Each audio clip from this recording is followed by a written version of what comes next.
Bonjour, Bonjour. merci d'être avec nous. Tout d'abord, comment réagissez-vous à cette flambée des actes antisémites en France? Ouais, je crois qu'il y a qu'un mot à avoir, c'est abject, c'est révoltant.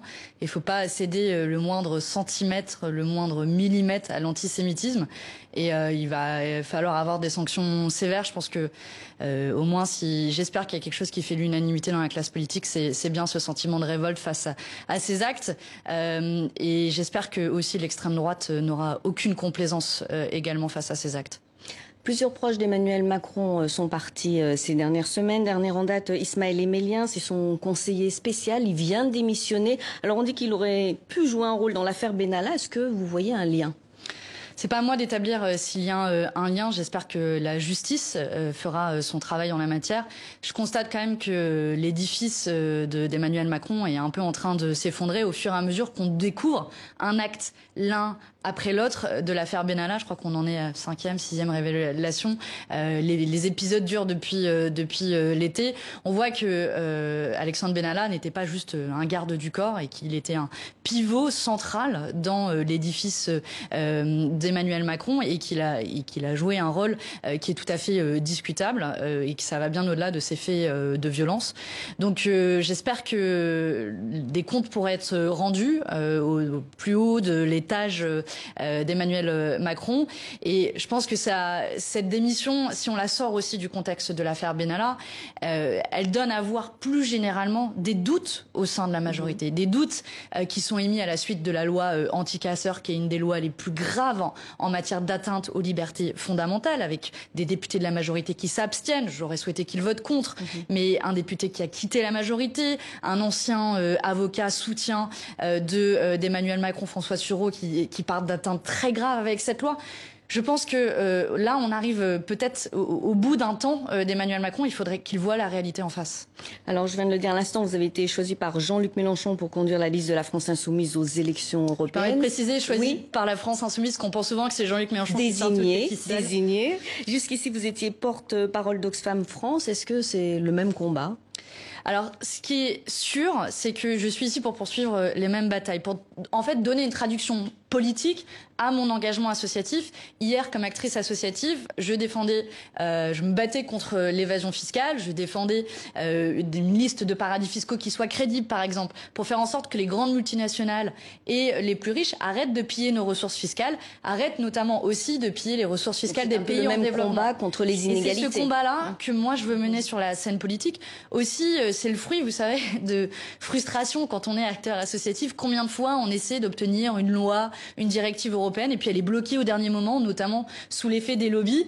Donc maintenant, c'est donner une nouvelle dimension à ce combat. Mais moi, personnellement, je le vois comme un prolongement naturel, même si à l'origine, rien ne me prédisposait à me retrouver ici. Alors, on l'a vu, la plupart des listes, les têtes de liste pour les élections européennes ont à peine 30 ans. Vous en avez 29. Est-ce que pour vous, c'est un atout ou un pari risqué ? Je pense que c'est ni l'un ni l'autre et qu'aujourd'hui ce n'est pas l'âge qui compte mais les convictions que l'on a.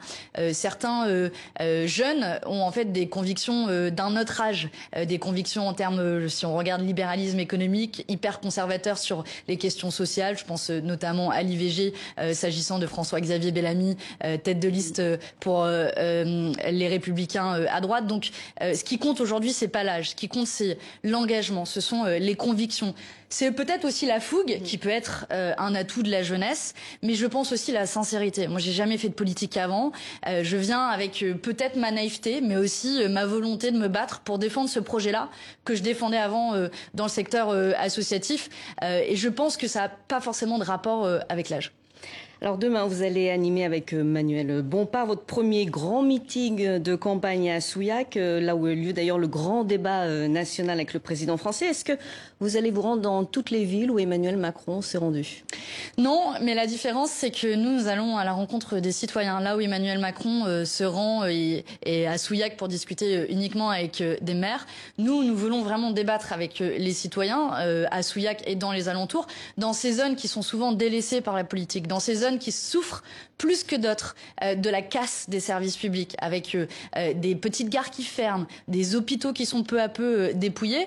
Et ce meeting se fait en marge d'une action qu'on mène le lendemain, le 14 février, pour la Saint-Valentin, qui est notre Saint-Valentin à nous des services publics. Donc on va déclarer notre flamme aux services publics, et ça on va le faire collectivement avec les citoyens, et rappeler aussi le rôle et la responsabilité qu'a Emmanuel Macron et l'Union européenne dans la casse actuelle des services publics, en imposant à la fois une austérité budgétaire qui pèse sur les finances et l'investissement dans les services publics, et en imposant aussi la libéralisation, la mise en concurrence de ces services publics. C'est le message qu'on va délivrer demain à Souillac et qu'on va faire collectivement. La France insoumise soutient le mouvement des Gilets jaunes, tout comme le Rassemblement national. Et Marine Le Pen a parlé de convergence entre son parti et la France insoumise. Comment vous réagissez? Il n'y a rien de plus révoltant. Rien aujourd'hui ne nous associe au Rassemblement national. Que les choses soient très claires. Dites une fois pour tous. Moi, honnêtement, j'en peux plus d'avoir à me justifier. Parce que deux choses. D'abord, le Rassemblement national ne soutient en rien les propositions des Gilets jaunes. Le Rassemblement national n'est pas pour l'augmentation du SMIC. Nous sommes pour. Le Rassemblement national n'est pas pour un partage des richesses et davantage de justice fiscale. Nous sommes pour. Le Rassemblement national n'est pas pour un changement institutionnel et une 6e République en France. Nous sommes pour. Je pourrais continuer la liste plus longuement. Et vous savez, moi, à titre personnel, j'ai grandi dans le Var. Le Var, c'est une zone qui a vu la montée de l'extrême droite. J'ai passé toute mon enfance à me battre contre l'extrême droite. Et aujourd'hui, à mon entrée en politique, me faire associer à l'extrême droite, c'est assez révoltant. Et je pense qu'il y a une manœuvre là, à la fois de Marine Le Pen et instrumentalisée par d'autres acteurs politiques. Donc que les choses soient très claires, nous n'avons rien à voir avec ces gens-là. 13e semaine de mobilisation des Gilets jaunes. Les commerçants sont excédés. Ils demandent à l'État de mettre la main à la poche. Est-ce que vous trouvez ça normal?